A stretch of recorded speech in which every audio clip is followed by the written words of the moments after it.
So unfortunately,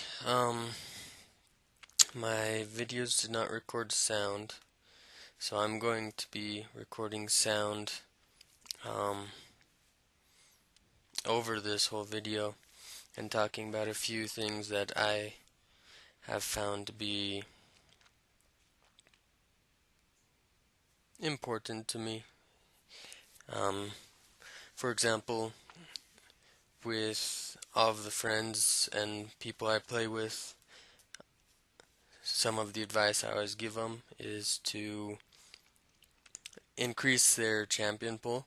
Just yesterday I was playing a few games and it was actually a really bad day for games. Obviously, I kept getting teams that weren't very good, or I got one game and we ended up winning, which was good, but we were in champion select and I was in the second group. We were blue side, so I was third person to pick my champion. The first two would pick top and jungle, and so I was like, do I want to support or do I want to mid? I don't really ADC very much because that's probably my weakest role. So I was like, I'm gonna go and play mid. So I picked Fizz, and then we all locked in. The other guy locked in as jungle, and then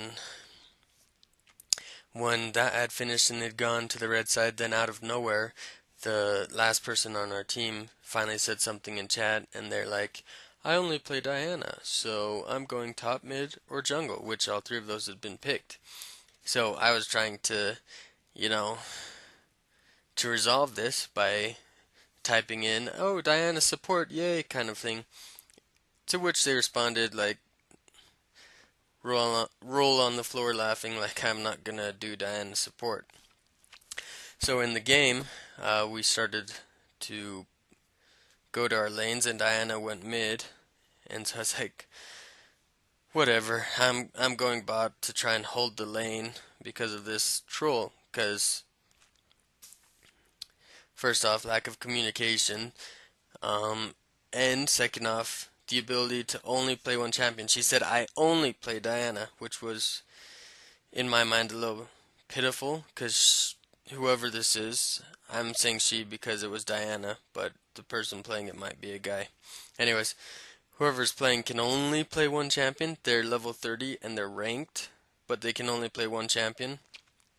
That is beyond pathetic. No offense to that person, but um, with my friends and those I play with and help get better in League, I always tell them expand your champion pool.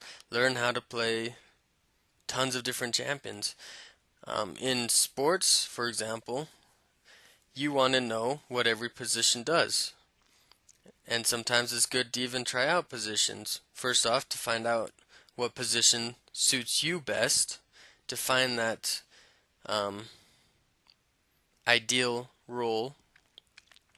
But not only that, the more you know about the game, the better you can play individually and as a team because you understand what's expected of everyone, you understand what they do, you understand how to work better together due to the fact that you've played those rules. And so, with all my friends, that's what I encourage them to not get stuck on one champion or one rule. In ranked, for the most part, I play mid or support. I played um, a lot of support when I get the chance and I feel I guess aggressive. I'll definitely play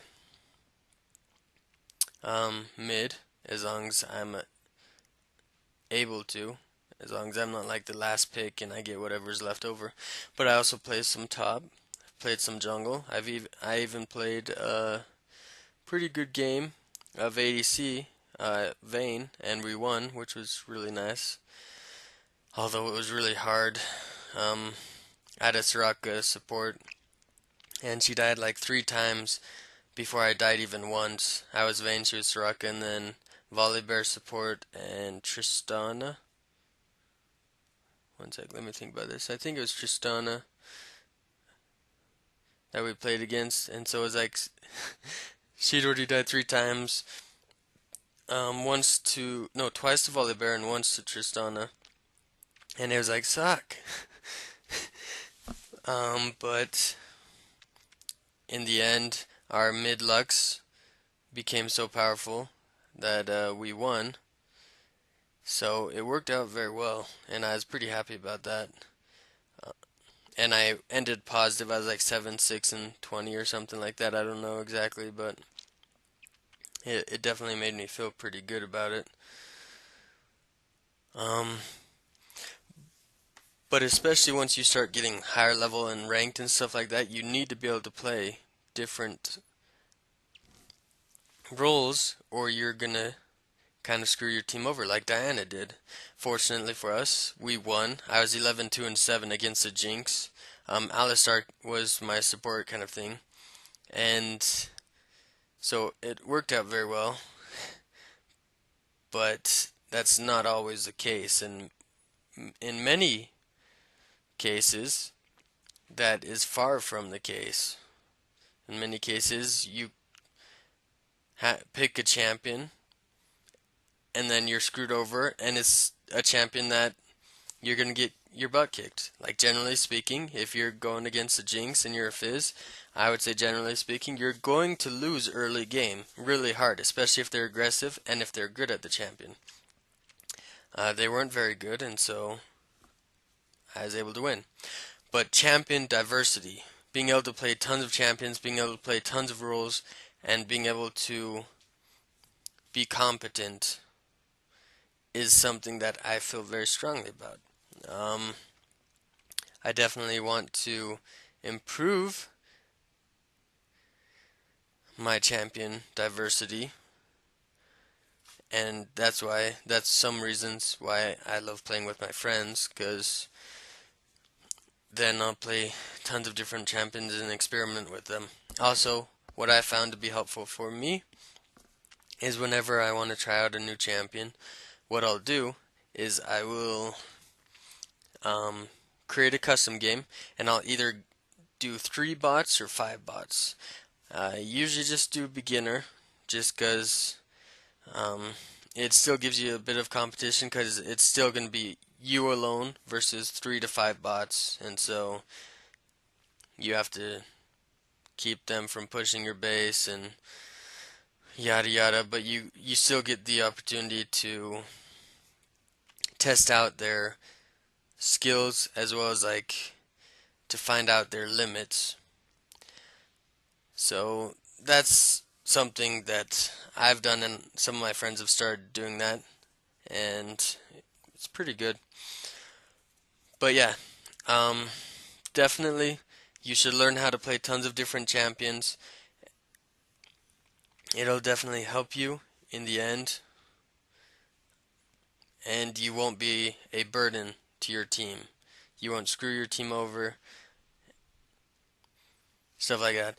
Obviously, you're not always gonna have like a super great game. Some games suck. Again, another game with Fizz. I was playing, and unfortunately for me, I kept getting ganked a lot. I was Fizz mid. I was against Victor, and to be honest, Victor wasn't very good. Wasn't good at all. However, I got put way behind because Alistar kept coming mid, Wukong from top kept coming mid, and their jungler, which so happens to have been... Who was their jungler? Not entirely sure. It might have been Mas Yi, which I've already talked about a lot in my videos. I'm definitely not one who cares for skillless champions, and he exemplifies that to the greatest. Um, but yeah, I got ganked. There was like three people in my lane for the first like 20 minutes. Not even kidding. And it was quite annoying. And afterwards, I was I was able to bring it back and to get positive for mid game, but then late game, the Wukong was way too powerful. And so I ended 8-10 or something like that. We lost, unfortunately. And Nidley, who had gone top, was like, yeah, our mid who auto locked and couldn't even go even because I was the third pick and Nidley was like fifth again with someone who can't play champs. And so she's like, mid please. And then she's like, oh wait, no, I read it. So she read the fact that I said I was going to be going mid. And so I saw that she understood. So I clicked Fizz and then I locked in because everyone knew where they were going. It was resolved. Everything was good. Or so I thought. And then suddenly she was getting mad at me in the team select because I was not even at the very end. But what she failed to even look at or realize was the fact that Victor was 2-8 or 2-9. I was 8-10. Victor was like 2-8 with like 5 assists maybe. He did nothing. Wukong was 18, I believe, if I remember correctly. 18 and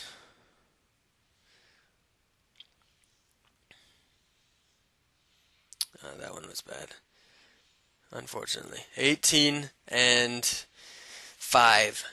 If I remember correctly, he only died 5 times. And she was getting mad at me. She could not even keep Wukong top. And also she had picked Nidley into Wukong, which I feel is kind of stupid. And so she gets mad. She says that in the end team chat, and then she left. And then like the enemy team's like, yeah, 80 Nid is so OP. Like I almost didn't make it out of laning. Oh, like some people are so annoying and stupid. And the funny thing is, I know that person's summoner name, and I could say it, but that's kind of mean, so I won't. But suffice it to say, it was a stupid Nidley that kind of screwed the team over by not playing by picking badly into their matchup, or at the very least, not even like being any kind of a threat.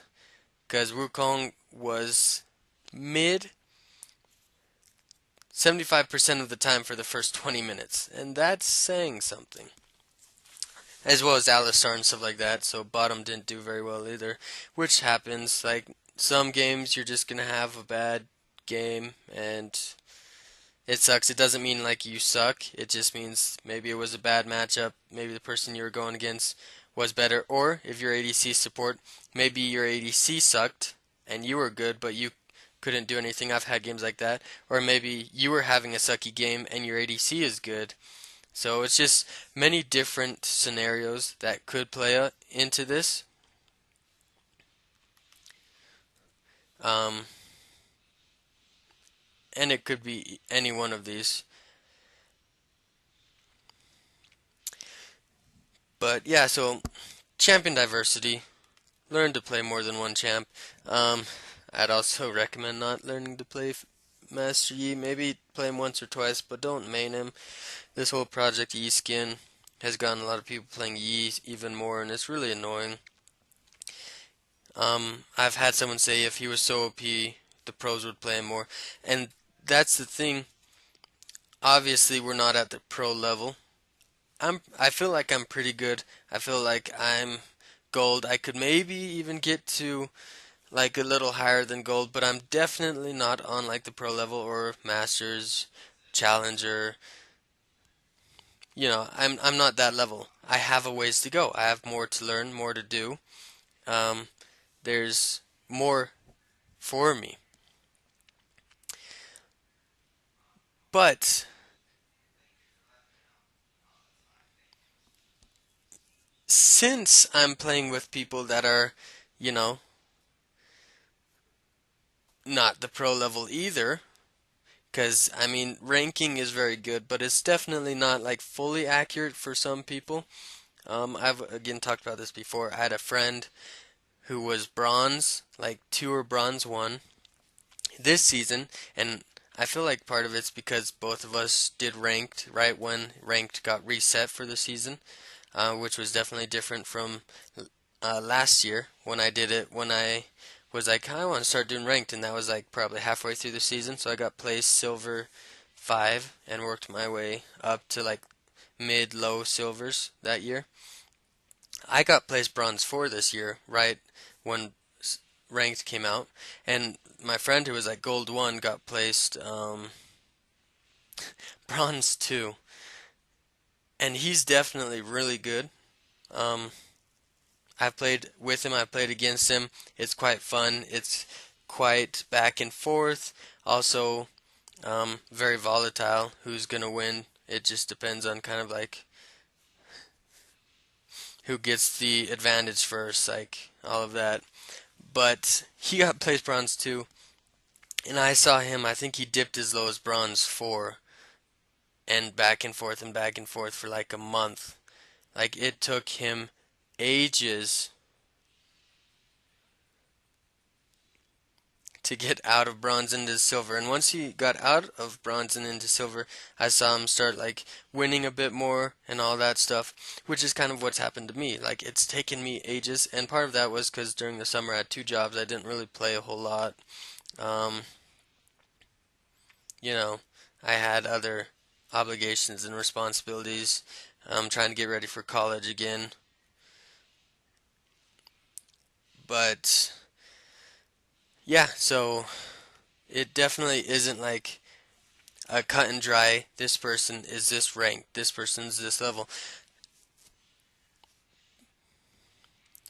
But um, still, definitely can say I'm not close to pro level. I have got a long ways to go.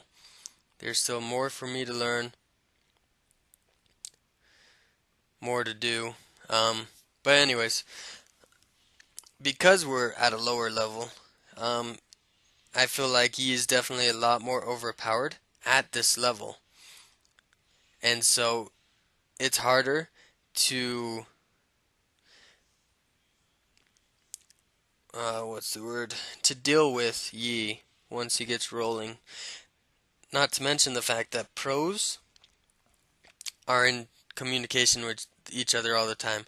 I've had some games where I have been like, yeah, fine, I'll use curse chat with this stranger, but most time it's kind of like I'm just playing all ping. I'll try and tap stuff um, into chat, kind of trying to help out, keep communication going as best as I can. But there's still a pretty big lack of communication due to being, you know, not on a team, not close to each other in real life, or any of that kind of stuff. Um, and that's a big difference between pros and us. Is they've played with each other a lot. I'm playing with these people for the first time, maybe second, or sometimes I'll become friends with some of these people, and I'll play once or twice or a couple times with these people just because we had a really good game together, and so we'll do pretty good together. But for the most part, most of them I've only played with for that game. So there's a big difference between the pro scene and, you know, just solo queue. And even in solo queue, there's a big difference between, you know, gold area, maybe a little higher, maybe a little lower, and platinum, challenger, especially challenger master area. There's a huge difference. Um, you learn to adapt and play together as a team very fast. And that's kind of what I wish could get sometimes in some of our games. Like there are some people that think they are a gift from the heavens, and so peel for them because they will do everything. And if you don't, they're going to cry about it in DC or some stupid thing. And the problem is they do not know how to play as a team. They just want to 1v5 them and have all the glory. But it's a team game. Cloud9, in my opinion, made a super comeback once High got back on the team. And I really love Meteos, and I love the old Cloud9. I started watching when Cloud9 rose up into the LCS, their first season and everything. And I loved them right off the bat. And they showed a few things that I found to be like very important. One was teamwork. They worked in tandem with each other very well. Another thing was shot calling. They revolutionized the American scene, the pro scene, because of High. He was their shot caller. And so part of me wishes they could just get back together as their old team, but unfortunately that is not very plausible. So, um, just gonna have to root for or vote for them as they are. And I really hope Meteos does very well. I know is said on cloud9.gg/news that they're trying to get a challenger roster going with revolving around Meteos. So I hope it does very well. But once High got back on the team, there was a noticeable difference in decisiveness, in everything, and it took a few games for High to be able to play sufficiently to enable his team to win. So like he didn't have the best game scores per se. However, there was a noticeable difference which resulted in Cloud9 getting out of relegation, which was beautiful, then beating Team 8, and then from there making it into Worlds, which was a miracle. And that was everything, in my opinion, was due to High coming back on the team because he is an amazing tacticianer, strategist, and he brought them back. So I was really happy about that, and I really loved them because of that. I love strategy. I love anything that deals with strategy, and so this to me was like beautiful because that's definitely the type of player I want to be. Someone that could be a shot caller, uh, and so I really like that. But it's definitely a team game, and Cloud9 showed that they revolutionized how the game was played in North America, and there's just many things that Cloud9 did for America. And I hope that they can continue doing that at Worlds. I know that they're the underdogs, and High still hasn't played a whole lot of jungle since way back when, but I still hope, and I know that they can do it. They have the ability to do it because they are such a good team. Um, but yeah, it's going back to what I was saying. It is a team game, and that's why Yi I feel like is so OP, so dominant in the lower elos, is due to communication among teams being very limited and experience being limited as well. So there's a lot less team players, and I bet you anything that there's the same epidemic, the same dilemma is probably evident and not only evident, but um, very what's the word I'm looking for?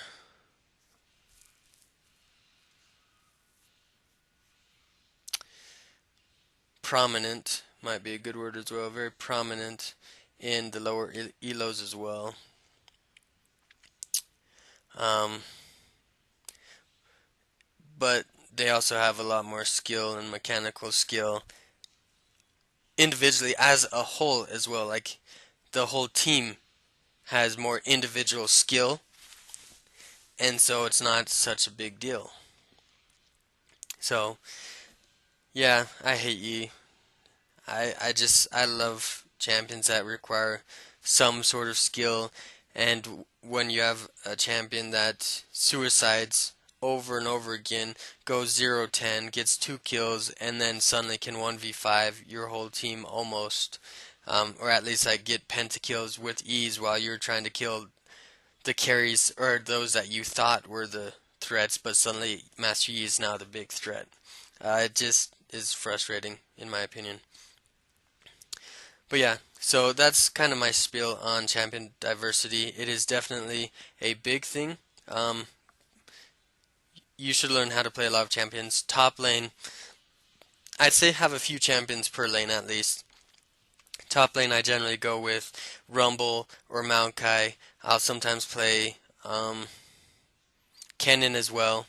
He is a very good champion and does very well. But I also have tons of others. You can play Sejuani top. You can play Sejuani as jungler as well. So, there's some that are kind of like, uh, what do they call it?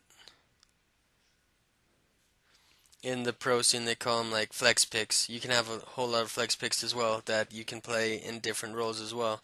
So you can look for those, and that might help you as well. Um,